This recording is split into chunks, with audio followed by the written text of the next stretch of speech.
Hi, my name is Josie Ambroise, and I'm the Director of Operations and Marketing for the Valerie King team with Keller Williams Realty.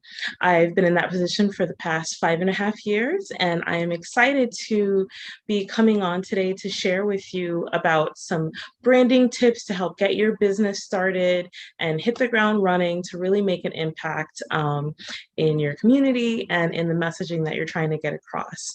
So, first, when it comes to branding, I know a lot of people, they want to jump right into the marketing and they want to run ads and pay for ads and things like that. But you really have to take a step back. So your branding is going to be about the overall feel of your business. People need to understand what your brand is to figure out for themselves whether or not it's a brand that they want to support. And so you want their support, you want their business, right? So how do you get that? How do you earn that really? And part of that is going to be through your messaging. So when we talk about branding, we're talking about a few different things. The biggest key to having a strong brand is going to be consistency. So you're going to hear me use that word a lot throughout this little session here. Having a consistent messaging, consistent colors, consistent across all the platforms that you're going to be using to put yourself out there. So the first thing that a lot of people, tend to want to do is create a logo. Now that's really important because a logo is going to be one of the first ways for people to recognize your brand between another company, right? So there's a few different places where if you're a graphic design artist, you can create your own logo, and that would be awesome, right? You can also hire someone pretty cost effectively to create a logo for you. So there's a company, if you've never heard of it, called Fiverr. That's one of the companies out there where you can go, and sometimes you can get people starting from as little as $5. That's why it's called Fiverr, to do these quick projects for you, logo creation being one of them. There's also a company called Upwork, and there's also Etsy. So there's a few different types of options out there where you can get some fairly inexpensive help to create a really nice, straightforward logo that's going to have your voice behind it, right? Kind of express the image that you want it to have. So when it comes to the logo, part of what you're going to want to have, right? Besides, obviously, you need to come up with your company name, and then you're going to be wanting to focus on your colors. So there's a lot of branding that has to do with visualization, the images that you're projecting. And am I going to be able to recognize your business if I have 10 other ones in front of me? Am I going to easily and quickly be able to pull yours out to differentiate you from the crowd, right? So when it comes to colors, it really is whatever speaks to you. You do want it to be something that is reflective of your company, or it's reflective of the messaging that you want to have, something that can be consistent. You can always change your brand at some point, right? But it's not something you're going to want to change from day to day. So if years from now you want to have kind of a whole brand makeover, then you can do that. But upfront, you want something that you're confident and comfortable is going to be able to be used consistently with all of the different types of marketing that you're going to be putting out there for your business. So when we do talk about colors, we're also talking about a color palette, right? Not just one color. So a color, when it comes to branding, is typically going to be 2 to 3 colors, maybe four, not too many, so it doesn't get too overwhelming and too hard to manage a consistent brand. But for example, a color palette for our team, our main colors are black and gold, right? But we also have red and white in there. So depending on what type of marketing we're putting out, those are the color palettes that we go back and forth with. So people would recognize that, when they go to our Instagram page, for example, you can see that flow of that color palette and that kind of consistent vibe throughout the marketing that we put out there. So, go ahead and pick a few colors that you're going to like for your logo and that you're going to like to be able to use on your marketing, your templates, so that it will make everything easier down the road. So next, besides your color palette, you're going to want to focus on a font. So your font also actually says a lot about your brand, right? Do you want something that's going to be kind of fun? Is your company geared towards kids? So do you want sort of a font that's a little bit more fun and maybe bubbly? Literally bubble fonts. Do you want something that's going to be more of a high end, very polished, possibly a little bit of a cursive type of font? Do you want something that's very clean, very modern? Are you appealing more to a tech person, tech demographic? So, whatever your company is, just decide how you want, again, that message and that kind of image of your brand to look. There's a whole bunch of different fonts that you can kind of choose from. What I would actually also recommend is, depending on which platform you're going to be using, and we'll get into that in a little bit, to do some of this marketing, that's where I would probably go to try to choose a font. And they're not all the same. So what I might be able to find, for example, on Microsoft Word, if that's where I'm starting off, is not necessarily what I'm also going to be able to find if I try to create something in one of the very many different apps that are out there that you can also use for marketing and design templates and things like that. But at least if you have something that's fairly streamlined, then it's easier to try to go back and forth between the different platforms to decide what you want to move forward with. So in addition, you want a slogan or like a tagline. So that just helps, something catchy, right? Something simple. It will help people understand the voice of your brand, understand the voice of your company. For us, it's improving lives one property at a time. It's very simple, very straightforward, and it gets the heart to what we do, right? We're a real estate team. And at the same time, our tagline isn't just about real estate, right? It's more important for us that we are a company within the community that is going to be helping families, that's going to be helping individuals, that's going to be improving lives.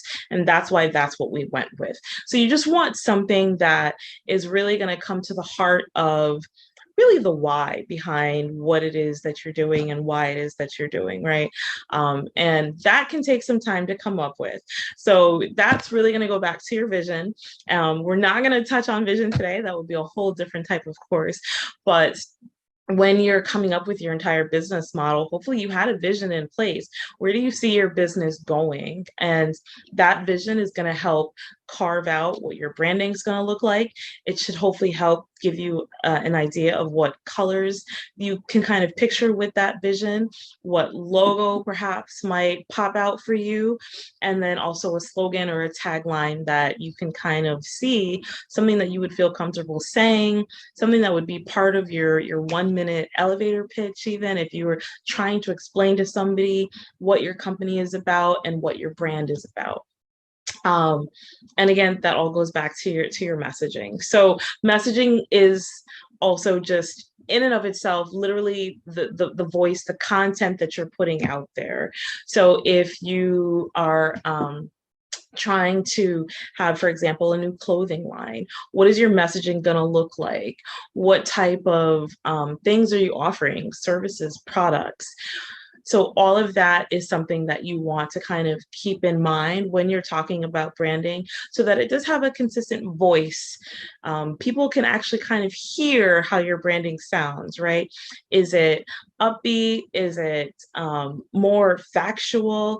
Is it going to be something that's kind of fun? Is it going to be more serious? And, if you're, for example, in a therapist field, you might want something that's a little bit more of a serious, calming tone, as opposed to something that's going to be fun and catchy if you were in the design field. So all of those things, again, are going to kind of tie back into what your branding and your messaging is going to be. And that will help people get a better feel of your company. So a little exercise that I like to do, I've done it myself several times, and I think it helps when we talk about branding to really understand, well, what does that mean? Like, some people still say, I don't understand branding. I don't understand how to brand myself or my company, my business. So when I say to you, right, we're gonna do, like, just grab a pen and paper and give yourself like 10 seconds to just write down the first three companies that come to your mind when I say these things, okay? So let me give you a second. I'm gonna pause, and so that way you can go run and grab what you need to grab, right? Okay. Okay, so hopefully you were able to grab what you needed to grab. So when I say to you, a sneaker company, write down the first three that come to mind, okay?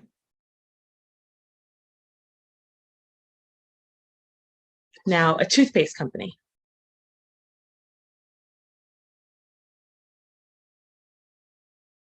And now a company that makes chocolate.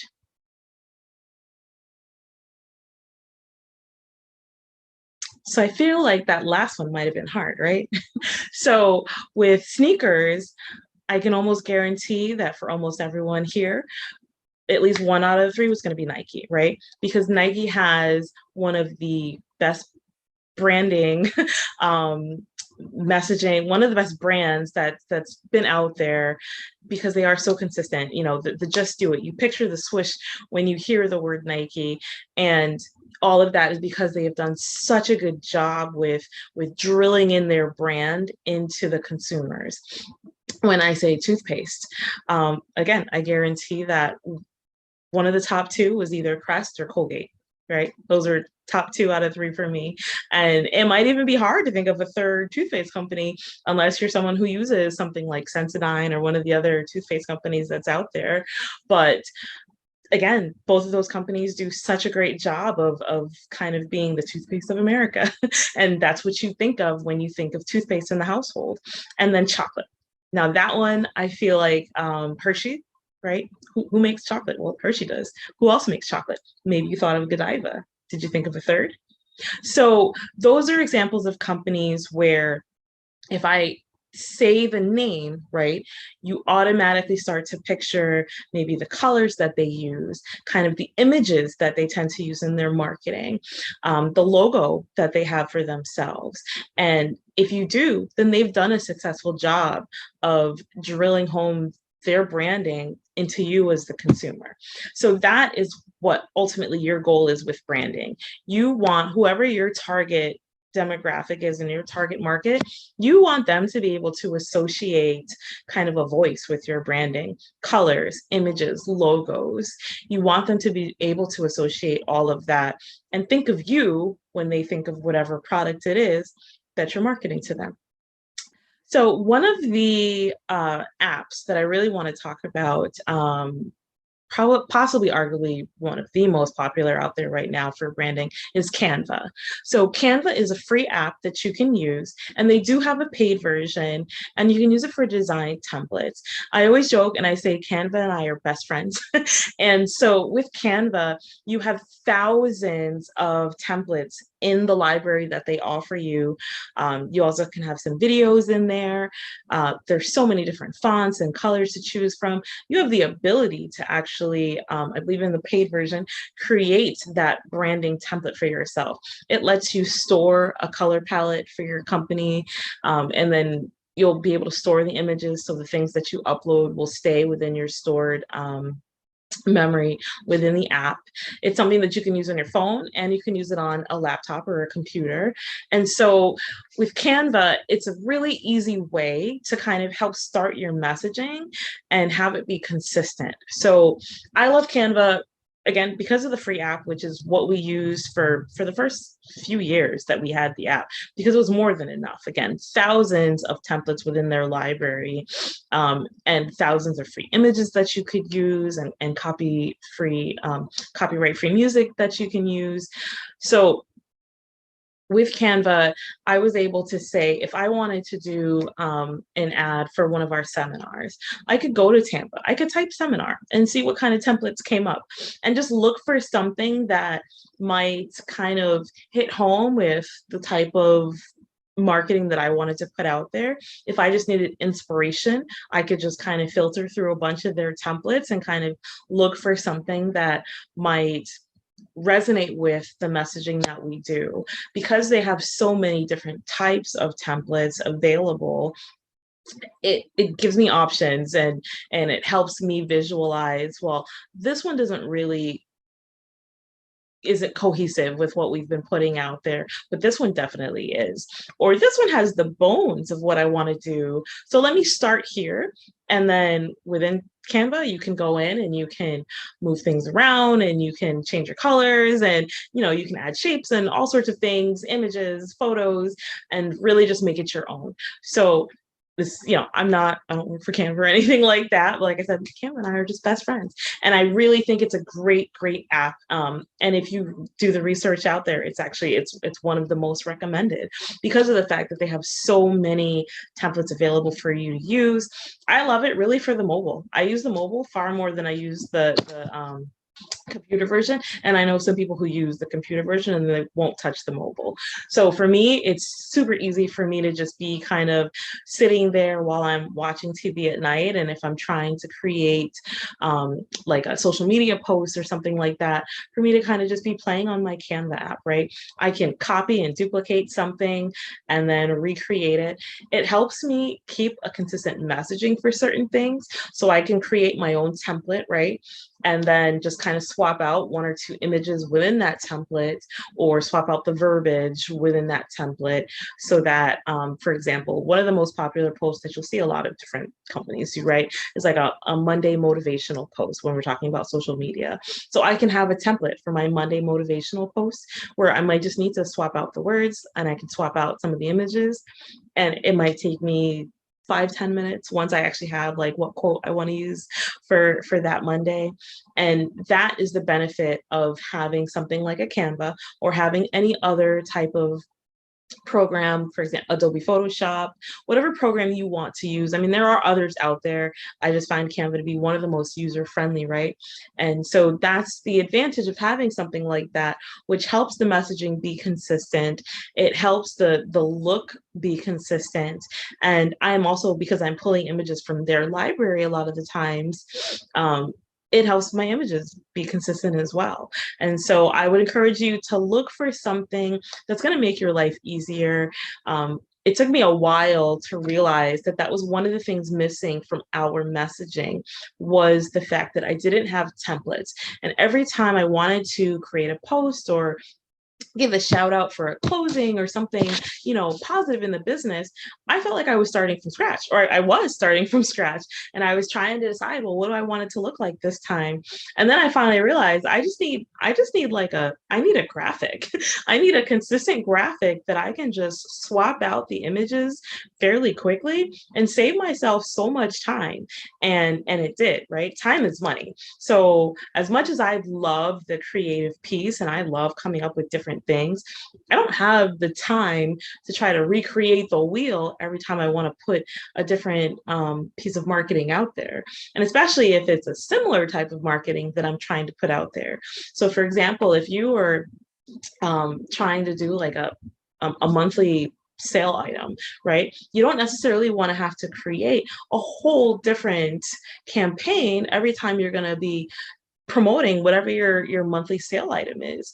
So if you have some consistent pieces that you can use to swap out what the item is, maybe swap out the pricing, things like that, then it makes your life a lot easier, saves you a lot of time in the long run, and it will keep your messaging consistent. It will keep your branding consistent, which is super, super important in people being able to recognize your brand and feel more comfortable. It's almost like building trust even. Like, yeah, this person, they're consistent, right? I can trust them.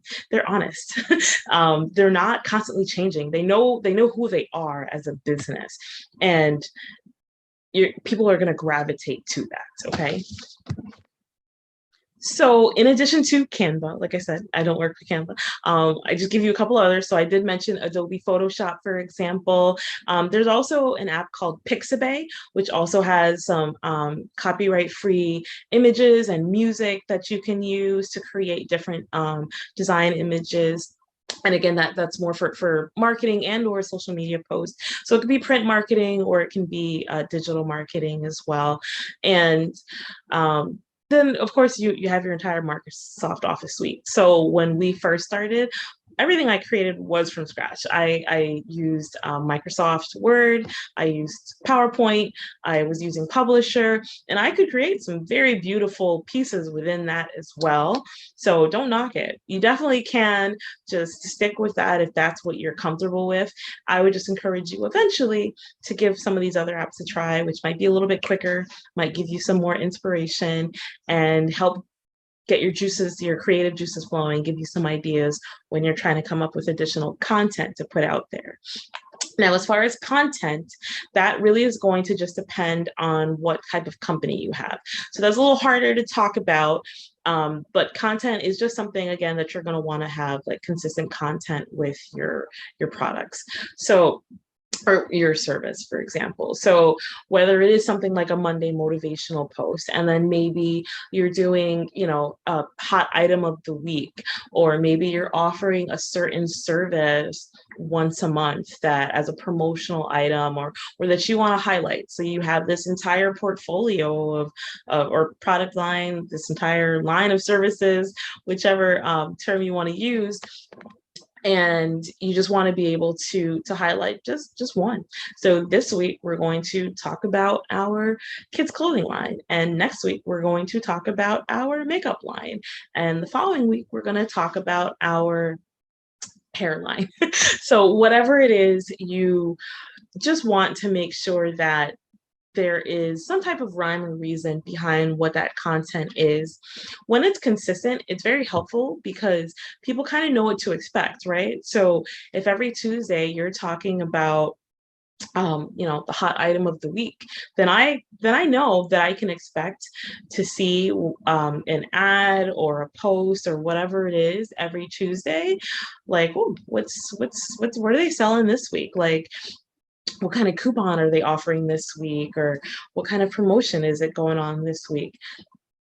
And that again builds brand loyalty, which is ultimately the goal, in addition to brand recognition, brand loyalty, right? So that you get your consumers coming back to you. So going deeper into the consumer, let's just talk about that for a second, right? So when we're talking about who are we targeting to, right? Who are we selling to? So I'm going to use women as the example because we women like to shop. And so a lot of you are probably selling or trying to market your services to women, and that's fair.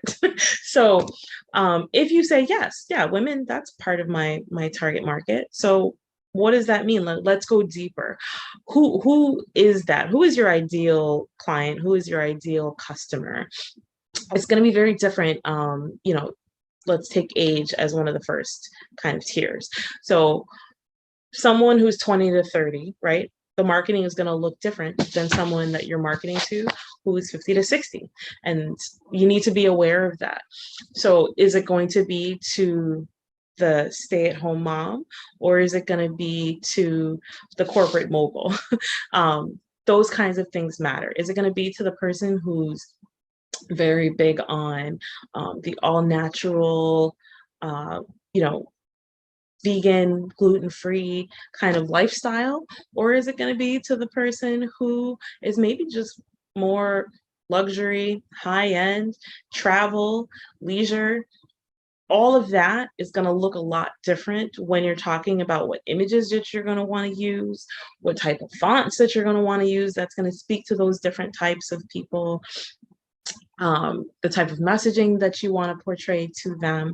So think about all of those things. What are their interests for your ideal client? So literally, as you sit down, and that again kind of ties back to your vision as well. What's the vision for your company? And then who is it that you want to help buy into that vision for you, with you, right? Who is it that you want your consumer to be? And what are some of the features and the qualities that your ideal client is going to have? And in your mind, you can even get as far down to as, what kind of job would they have if they're someone that's going to be working? What kind of car would they ideally drive? What kind of clothes would they wear? Literally try to visualize your ideal client and every aspect of that person, because that will actually really help when you're trying to come up with content of what that person might be interested in, right? Is that person going to be interested in podcasts? Are you someone who might have been considering starting a podcast? Do you already have a podcast?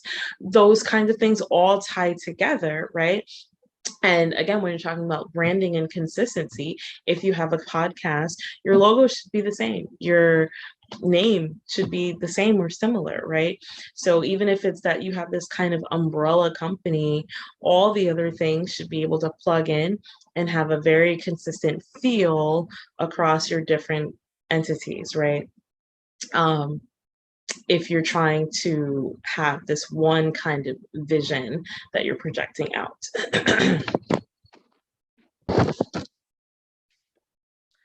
So one book that I would love to recommend is actually Business Made Simple by Donald Miller. So that is something that can help you. It's got some very simple but straightforward steps as far as how to kind of build your business, your marketing, your communication, your messaging. So that's something you can find at, Amazon or Barnes and Noble or whatever. And that's just something that we've used before as well to kind of help hone in and really get more specific and more clearer when it comes to our messaging and our slogans and so a book that I'd love to suggest to you guys is called Business Made Simple by Donald Miller. So that book is actually was super helpful for us, and it gives you some really simple steps, right, as a business owner of how to streamline your communication, your marketing, your messaging, your story brand, and all of that is so important in making sure that you have a very consistent feel. Again, everything that I said before, that the messaging is consistent to whoever your ideal client is, having the right story, the right voice for your business. So something simple, something memorable. So I would encourage you to look into that. There's a lot of other resources that you can use to help try to figure out, it's going to take some time. It's going to take some research. And I would really, again, encourage you start with the vision first. Once you have that vision, it doesn't have to be perfect, right? Done, not perfect. So start with that, and then you move on to what do you kind of want your messaging to be like? Who do you want your ideal consumer to be? What kind of colors speak to you for your business? What would make sense? So a book that I'd love to suggest to you guys is called Business Made Simple by Donald Miller. So that book is actually was super helpful for us, and it gives you some really simple steps, right, as a business owner of how to streamline your communication, your marketing, your messaging, your story brand, and all of that is so important in making sure that you have a very consistent feel. Again, everything that I said before, that the messaging is consistent to whoever your ideal client is, having the right story, the right voice for your business.